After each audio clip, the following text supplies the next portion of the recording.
पति और पत्नी, इमोशनल शिक्षाप्रद कहानी। तुमने भी मुझे जीवन के हर कदम पर सपोर्ट किया है। मैं तुमसे फिर से एक वादा करता हूँ कि मरते दम तक तुम्हारा साथ दूंगा। हर दिन बढ़ते जा रहे तलाक के केसेस को ध्यान में रखते हुए कोर्ट के आदेश अनुसार एक काउंसलर ने 20 कपल्स को एक सामूहिक मीटिंग में बुलाया। यह काउंसलर कुछ उन चंद समझदार और सक्सेसफुल काउंसलर्स में एक थी जिन्होंने कई जोड़ों को यह समझने में मदद की थी कि वह कितनी बड़ी गलती करने जा रहे हैं और कई शादियों को टूटने से रोक लिया था।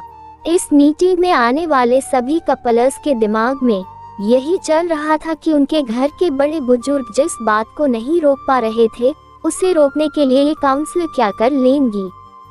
मीटिंग की शुरुआत होते ही काउंसलर ने कहा, मैं आपको वही सारी बातें रिपीट नहीं करूंगी जो आपने अपने दोस्तों, रिश्तेदारों या अपने शुभ चिंतकों से सुन रखी होगी।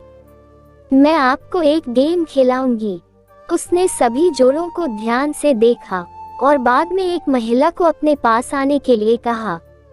जब वो महिला उसके पास आई तो उसे एक चौक देकर पास वाले ब्लैक बोर्ड पर अपने सबसे करीबी 25 लोगों के नाम लिखने के लिए कहा। महिला ने सबसे पहले अपने बेटे का, फिर माँ बाप का, बाद में रिश्तेदारों, दोस्तों और सहकर्मियों के नाम को लिखने के बाद 25वां नाम अपने पति का लिखा। अपना नाम जब सबके बाद लिखा हुआ देखा तो उस महिला के पति को बहुत बुरा लगा। मन ही मन सोचने लगा कि अच्छा हुआ, मैं इसे तलाक देने जा रहा हूँ, मेरा फैसला गलत नहीं है। काउंसलर ने महिला से कहा, अब आप उन 10 लोगों के नाम हटा दीजिए जिन्होंने आपको आपके जीवन में सबसे कम साथ दिया हो या कम साथ दे सकते हैं। महिला ने कुछ सेकंड सोचने के बाद अपने सहकर्मी और कुछ दोस्तों के नाम हटा दिए। इस गेम को न केवल वो महिला खेल रही थी बल्कि इस मीटिंग में आए हर वो पति पत्नी भी मन ही मन खेल रहे थे, क्योंकि वह भी उसी परिस्थिति में थे जिस परिस्थिति में वह महिला थी।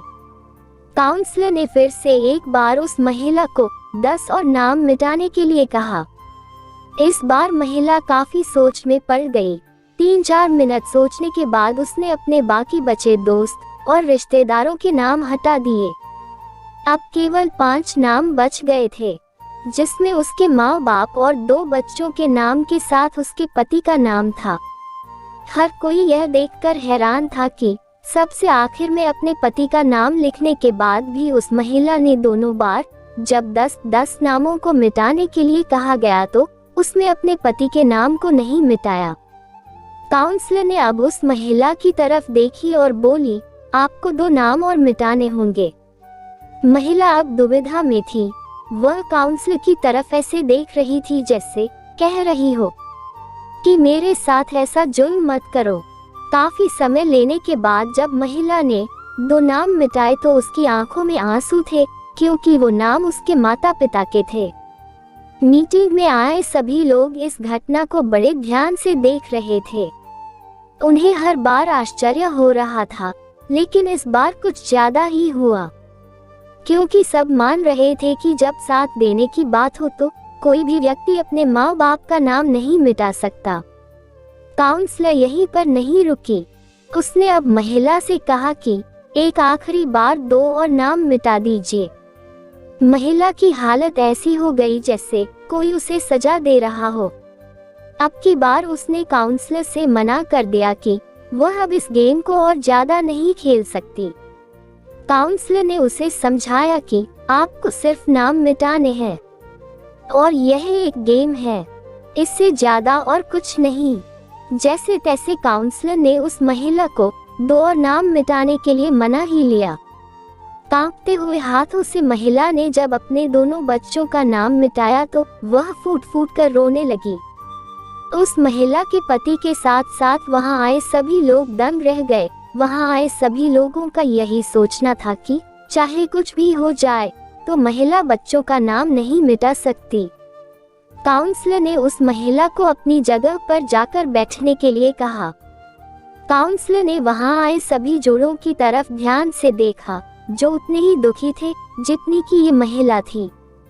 काउंसलर ने उन सभी से पूछा कि महिला ने ऐसा क्यों किया। कोई भी उस सवाल का जवाब दे नहीं पा रहा था या देना नहीं चाहता। अंत में काउंसलर ने उसी महिला को खड़े होने के लिए कहा और उसी से ऐसा करने का कारण पूछा। महिला बोली, चाहे अभी मेरे और मेरे पति के बीच में कुछ प्रॉब्लम चल रही है, लेकिन जब साथ देने की बारी आती थी तब वह हमेशा मेरे साथ खड़े रहते थे। मेरे माँ बाप बूढ़े हो चुके हैं और वह कितने दिन मेरे साथ रहेंगे मैं नहीं जानती। मेरे बच्चे बड़े होने के बाद हमेशा मेरे साथ रहेंगे इसकी भी कोई गारंटी नहीं है, लेकिन हमारे बीच इतना कुछ होने के बाद भी मेरे पति ने मुझसे कहा है कि वह अलग होने के बाद भी जब भी जरूरत होगी तब मेरा साथ देंगे।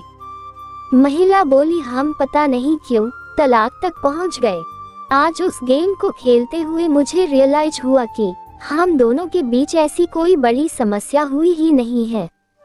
वो तो बस हम दोनों गुस्से में थे और कोई भी झुकना नहीं चाहता था, इसलिए मैंने सबका नाम मिटा दिया, लेकिन अपने पति का नहीं मिटाया। महिला की बातें सुन उसका पति भी खड़ा हो गया और अपनी पत्नी को गले से लगा लिया और बोला, मुझे माफ कर दो, मैं भी तुम्हें कभी तलाक देना ही नहीं चाहता था। जैसे मैंने तुम्हारा साथ दिया है वैसे ही तो तुमने भी मुझे जीवन के हर कदम पर सपोर्ट किया है। मैं तुमसे फिर से एक वादा करता हूँ कि मरते दम तक तुम्हारा साथ दूंगा। काउंसलर ने अपना काम कर दिया था। उसने वहाँ पर आए हर एक जोड़े को यह सोचने के लिए मजबूर कर दिया था कि जो वह करने जा रहे हैं कहीं वह अपने झूठे अहंकार और गुस्से की वजह से तो नहीं है, कहीं वह अपने साथी के साथ कोई अन्याय तो नहीं कर रहे। दोस्तों, उम्मीद करता हूँ आप भी अपने जीवन में इन बातों को उतारेंगे। वीडियो को अंत तक देखने के लिए दिल से धन्यवाद।